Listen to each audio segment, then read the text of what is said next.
Okay, hello sa ating mga ALS learners. Kumusta na kayo? So, pasensya na kayo kasi medyo hindi ako nakakapag-upload ng mga videos ngayon kasi may seminar ako, no? So, medyo busy ang schedule natin. But anyway, I'll try my best to finish all of these modules hanggang matapos, ano? So, sa mga hindi pa nakakaalam, so ang video na ito may mga chapters. Kung gusto nyong panoorin ang mga parts lang na hindi nyo natapos dyan sa module ninyo, meron dyan video chapters dito sa may video description natin, no? So sa mga cellphone, click nyo lang yung title dyan, yung mga gumagamit ng cellphone. Yung drop down arrow, magpapakita ng time stamps dyan, yung mga chapters ng video na ito. Click nyo lang yung time doon, mapupunta na kayo agad doon sa particular part ng video na ito. Sa mga gumagamit naman ng computers or desktop or laptop, so makikita ninyo yung description, i-click lang ninyo yun. Magpapakita na yung mga chapters. So ito ang ating susunod na activity is activity 4, still on module 5, health and safety at work. So activity 4 is all about hazards in the workplace and application. So when we say hazard, ano ba yon? Ibig sabihin, peligro or panganib, di ba? Kapahamakan. So yan. So narito ang mga objectives ng activity 4. So ito, basahin ko yung Tagalog version. Natutukoy ang pangunahing mga peligro na matatagpuan sa mga lugar ng trabaho, no? At saka maunawaan kung bakit mapanganib ang sitwasyon o sangkap. So, yan ang mga layunin ng ating activity 4. Tignan natin. So, now you will be thinking about the ways in which people may get hurt on the job. By the end of this activity, you will be able to identify some of the main hazards and know why they cause harm. Okay? So, minsan sa ating mga trabaho, may mga nakaambang panganib, no? Na minsan nagkakaroon tayo ng disgrasya, nasusugatan tayo kasi ito nga yung mga hazards na hindi natin inaasahan at kung hindi natin aayos, hindi natin nililigpit ang mga ito, maaring magdulot sa atin ng kapahamakan. So, have you ever gotten hurt on the job? Have you ever seen anyone get hurt at work? Think about different hazards you have encountered before. Some job hazards are very obvious but others are not. So let us read the information below. So, hazards in the workplace. In order to be better prepared to be safe on the job, it is necessary to be able to identify the different types of hazards, which can be divided into 4 categories. So, mayroon daw 4 na uri ng hazard. Tignan natin dito sa ating table. Ayan, mamaya yung table. Ito muna. So, ito yung 4 na uri ng hazard. Safety hazards, chemical hazards, biological hazards, and other health hazards. So, tignan natin itong translation. Ang safety hazards ay maaring maging sanhi ng agarang mga aksidente at pinsala.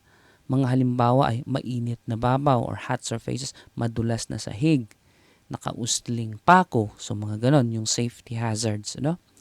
Ang mga chemical hazards ay mga gas, singaw, likido, alikabok na maaring makapinsala sa iyong katawan. Mga halimbawa, paglilinis ng mga produkto o pestisidyo. So ito naman yung mga substances na or chemicals na pwedeng makapinsala sa atin. Chemical hazards ang tawag dyan, no? So, pestisidyo, mga lason, muriatic acid, so yun yung mga chemical hazards. And then, mga biological hazards ay mga nabubuhay na bagay na maaring maging sanhi ng mga sakit tulad ng trangkaso, AIDS, hepatitis, TB, at iba pa, no? Mga halimbawa nito ay bakterya, virus o insekto. Sa lugar ng trabaho, maaari kang mahantad sa mga panganib sa biological sa pamamagitan ng pagkikipag-ugnayan sa mga ginagamit na karayom, mga batang may sakit, mga hayop, at iba pa. So when we say biological hazards, ito naman ay ang nagdudulot nito ay mga bagay na may buhay, no? Pwedeng itong mga mikrobyo, virus, germs, insects, no pa? Bacteria, insects hindi pala microorganism ang insect, no? Mga hayop, pwede ring mga tao, di ba? So ito yung mga biological hazards. And then ang last dito ay other health hazards. So, ito ay nakakapinsalang bagay hindi sa iba pang mga kategorya na maaring makapinsala sa iyo o magkasakit ka. Ang mga panganib na ito ay paminsan-minsan ay hindi gaanong halata dahil maaring hindi ito maging sanhi ng mga problema sa kalusugan kaagad. Ang mga halimbawa ay ingay, noise, no? Paulit-ulit na paggalaw, ito ay vibration yan sa English. So, yan yung mga iba pang halimbawa ng hazards or health hazards na sinasabi. So, pwede nyo basahin yung English dyan. Kung di nyo naiintindihan, pwede naman itong translation pakinggan lang ninyo sa ating video. Okay? So, narito yung mga ibang halimbawa ng or mga halimbawa ng bawat uri ng hazards na natalakay natin. Safety hazards. So, yung mga halimbawa dito, hot surfaces, mga mainit na ibabaw. Ano ba yung mga mainit minsan kapag sa kusina? Yung oven, di ba? Yung mga pag nagluluto tayo, yung kaldero na mainit, o pwede ring mga machines. And then slippery floors. So madulas na sahig, unsafe ladders, hagdan, no? Machine without protection, sharp knives, mga patalim, hot grease, unsafe electric circuits, kuryente, lack of fire exits, motor vehicles, cluttered work areas, makalat, no? Falling objects, so mga bagay na nahuhulog. So ito yung mga safety hazards na sinasabi natin. So chemical hazards, ito naman yung mga chemical, no? Cleaning products, pesticides, mga solvents. Ano ba yung mga solvents? Yung ano ba yun? Rugby, ganon. Ano pa? Mga pintura, thinner, so yun mga solvents. Acids, no? Acid o muriatic acid. Meal dust, and lead, ozone, machine without protection, wood dust, mercury, poor air quality, gasoline. So yan yung mga chemical hazards. Biological hazards, pwedeng mga viruses, bacteria, molds, animals, birds, insects, snakes, poisonous plants, used needles. Itong mga used needles, bakit siya naging biological hazards? Ito kasi yung mga ginagamit na panturok, no? Mga injection, mga syringe ang tawag dyan, no? Pag ginamit kasi yan sa taong may sakit, tapos itinusok ulit sa'yo, pwede kang mahawa, no? So, pwedeng magkakategorize yan sa biological hazard. And then, other health hazards, ito yung mga iba pang halimbawa ng hazard na hindi nakakategorya dito sa tatlong ito. Noise, yung ingay, no? Vibration, radiation, heat or cold.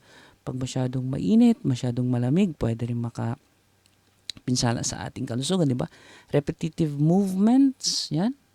Awkward posture, yung ating poise kapag tayo ay may ginagawa. Pwede rin maging hazard pala yun. Heavy lifting, pag nagbubuhat ng mabigat. Fast pace of work, so mabilis na pagtatrabaho. Harassment, stress, areas too dark or too bright, and then violence. So ang mga bagay na ito ay pwedeng magdulot din ng kapahamakan sa atin, kaya kinoconsider natin ito ng mga hazards. So yan yung 4 na uri ng hazards na inyong matutunan. So, alright, apply natin ha. Think about places where you have worked and list down possible job hazards you may have seen in these places based on the different categories. So, ano ba yung mga workplaces na napuntahan na ninyo o nagtrabahuan ninyo?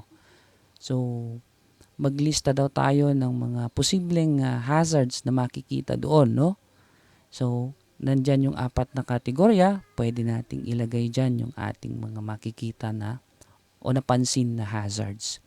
So anyway, may suggested answers tayo dito. So pwede ninyong pagbasehan, no? So wag lang kopyahin, no? Kasi baka mamaya magagalit yung teacher, hindi nyo binabasa, hindi nyo pinapag-aralan, kinokopya lang. So pagbabasehan lang ito, sample, para alam niyo yung mga gagawin, di ba? Kasi minsan nahihirapan tayo kung walang example na pagtitignan natin, di ba? So, ang purpose ng mga nilalagay natin na sagot is for you to have basis on your answers or just a sample only. Okay? So, pwede nating, para magkaroon lang tayo ng mga idea, di ba?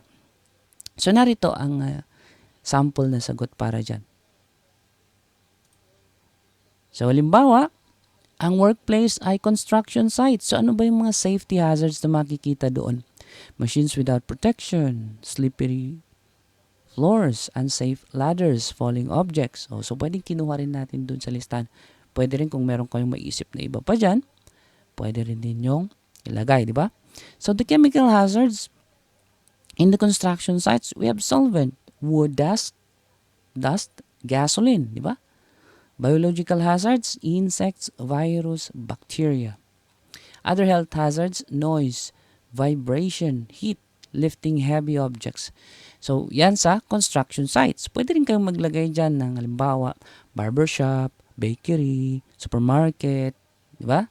So, isipin lang ninyo yung mga hazard na pwede nating makita doon.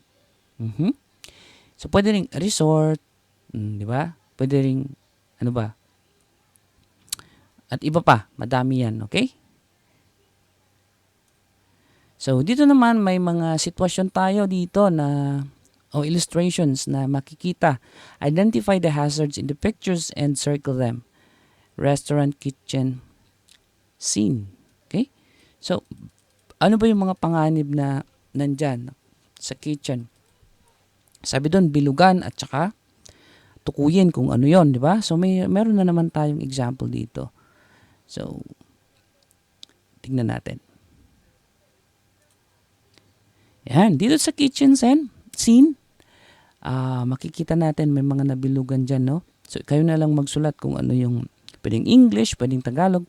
So, ito, madaming bagay ang nakalagay sa tuktok ng ref. So, pwede itong mahulog, di ba? Yan. So, hazard din yan. So, ito, mga mainit na kaldero at kaserola. Okay? So, pwede ding hazard yan. Pag nahawakan mo, di ba? And then, ito, basang sahig. Hazard, pag natapakan mo yan at nadulas ka, di ba? Ito, nakatumbang tangke ng gas. Delikado yan. Pwedeng sumabog yan, di ba? Ito naman, mga kalat sa sahig. So, pwede rin, pag napakan mo yan, tapos natisod ka, nadapa ka, di ba? Ito, sa paggamit ng mga patalim, hazard parati yan. Kaya kailangan dapat mag-ingat. Meron panganib na dala o dulot pag gumagamit tayo ng mga patalim, no? So, kailangan mag-ingat tayo. And then, ito, mga basura. Okay? So, ito yung mga nakikita natin na hazard. At kung meron pa kayong nakita dito na hindi ko nakita, pwede rin ninyong i-add, no? Tsaka, yan. So, ang gawin ninyo, kung wala kayong sa module, ayaw pasulatan ng teacher, i-xerox ninyo. I-photocopy pala ninyo yung page na yan, tapos saka nyo bibilugan. Okay? Kasi, i-drawing nyo ito, ang tagal pa bago nyo matapos yung inyong activity. So, yan yung kitchen scene sa restaurant. So, ito naman sa grocery store scene. So, grocery store. Tapos, siyempre, ba't may ganito sa grocery store? So, ito yung nakalagay na illustration sa module ninyo. Di sagutin natin, di ba? So, gaya kanina, hazard yan. May patalim, di ba? Paggamit, kailangan mag-ingat. So, ito, halimbawa, itong lalaking jars nasa taas. Tapos, pag mahulog yan, di ba? Malalaking jars na nakapatong sa taas na pwedeng mahulog Pag mahulugan ka dyan, syempre, hazard yan, di ba? Ito rin mga substances, harmful substances, chemicals na pwede ring maging mapanganib sa atin. So, yan yung mga nandyan na lang naman sa scene. Kung meron pa kayo nakita dyan na iba, pwede pa ninyong dagdagan. So, meron pa itong susunod, no? Tingnan natin. So, ito naman sa office. So, ito yung madami. So, binilugan natin yan, makita ninyo. So, etong fire exit, may nakaharang. So, hazard yan. Paano kung may sunog at may nakaharang dyan? Hindi, medyo mahirap talagang may nakaharang dyan. Dapat open yan para kung merong emergency, madali tayong makakalabas, di ba? Yan. So, ito naman, itong wire na nakalagay na lang dyan sa sahig, no? Paano kung naapakan mo yan at napatid ka? Tsaka ito, panlinis na hindi nakaayos. Nandyan na lang sa hindi nakatabi, no? Na itabi. Ito, pagbubuhat ng mabigat. Hazard din yan. So, ito, bukas na kabinet. Ito, nakakalat na bag. Ito maraming patong ng aklat. So, pwedeng pag natumba yan, di ba? Hazard din. Ito, inahawakan niya yung ilaw. Pwede siyang makuryente dyan, no? So, paghawak ng mga electrical appliances na hindi tayo gumagamit ng gloves, rubber gloves, o kaya safety materials. So, pwede tayong makuryente, di ba? So, ano pa? So, ito, mga papel sa may tabi ng bintana, pag nilipad yan, pwede ring hazard. Itong halaman, diniligan, tumutuloy yung tubig. Hazard din yan. Ito, octopus connection, madaming nakasaksak sa isang outlet. Hazard din. Ito, naninigarilyo sa opisina. Hazard din. So, ito, nasirang bisagra doon sa may yan, sirang bisagra, sabihin mo na lang. Ito, pagkain na kinakain ng daga. Basura na hindi naiayos o hindi natapon. Yan. And then, meron itong flammable substance na nakalagay dyan. So, pwede kapag nagliyab yan, pwedeng sumabog, di ba? So, ito naman, nabalatan na wire. Pag nahawakan yan, pwede kang makuryente. Ito, distornilyador na nakakalat, di ba? Matulis yan. Ito, basang sahig. Ito naman, nilalaro niya yung kanyang upuan, ginagawa niyang rocking chair. Paano pag nasira o naputol yung upuan, so pwede siyang matumba dyan, di ba? At saka ito, mainit na kape siguro or baso doon sa kanyang table. Tapos meron pa siyang telepono sa tabi. Pag nasagi yan ng cord ng telepono, pwede matapon yung mainit dyan ng kape. Diba? So, ito yung mga hazards na meron pala yun yung ginagamit niya na pinampatungan ay bilog na, ewan ko kung ano yun. So, pwede rin gumulong yun. Diba? Okay, so yan yung mga hazards na pwedeng manganib tayo kapag hindi tayo nag-iingat, no? So, yan yung mga activity dyan sa inyong module. Okay? So, kung meron pang kayong pwede idagdag dyan, isulat na lang ninyo kung ano yung hazard dyan. Maglagay kayo ng arrow, tapos isulat, no? Yung mga sinabi ko. Pwede ring iba, yung ilagay nyo dyan na description. Bahala na kayo dyan, okay? Ito, so ang sabi dyan, let's apply. Go around your home and look for potential hazards. List them down here and identify possible solutions for these hazards. Ito naman, tignan natin sa bahay natin kung ano ba yung mga panganib na pwedeng mga potential hazards. So, ano ba yung mga nakikita sa bahay natin na potential hazard. Ilista natin at ano ba yung mga dapat nating gawin para masolusyonan ito, para maiwasan ang peligro, no? So let us see the sample answer here. Okay, so yung una dyan is slippery wet floor caused by leaking water pipe. So madulas na sahig dahil meron na tubo ng tubig na nasira. So anong solusyon? Repair the water pipe, di ba? Poisonous substance not keep in safe place. Solution, keep it in a locker or in a safe place not reached by children. Unsafe ladder, hagdan, no? Na sira siguro, anong gawin? Siyempre, ayusin. Have the ladder fixed. Okay, so ang susunod naman dito, think about some workplaces that are close to your home that you can visit without making an appointment. Places you can walk into or walk by and observe. Identify different types of workplaces. So, magsulat daw kayo ng mga workplaces dyan sa lugar na malapit sa bahay ninyo na pwede ninyong bisitahin, obserbahan na kahit hindi kayo makikipag-appointment, no?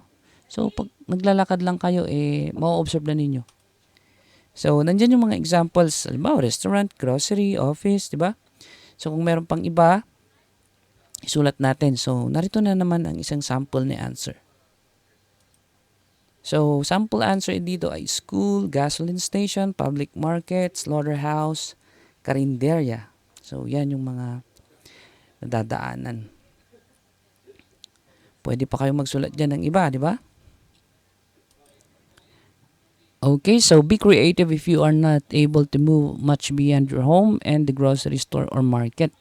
There could be informal businesses taking place on the street. You can observe on the way to the store or from your home, no? So, kung pwede naman yung mga na-observe na lang ninyo doon sa kalsada, mga naglalako, nagtitinda doon, pwede rin ninyong ilagay yon, di ba?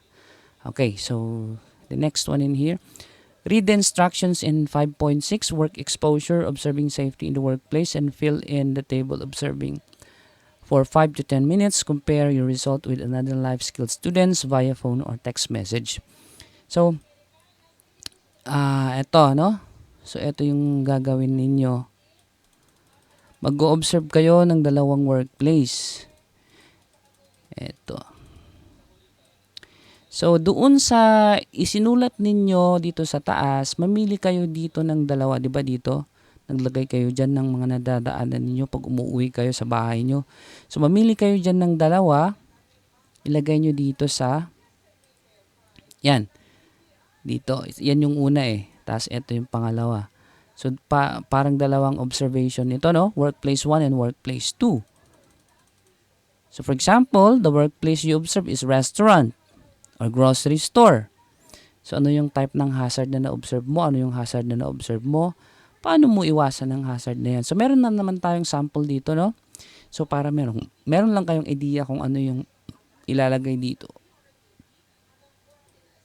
Okay. Dito sa workplace 1, ang type of workplace kasi yung isinulat ko doon ay public market. Yung isa, di ba?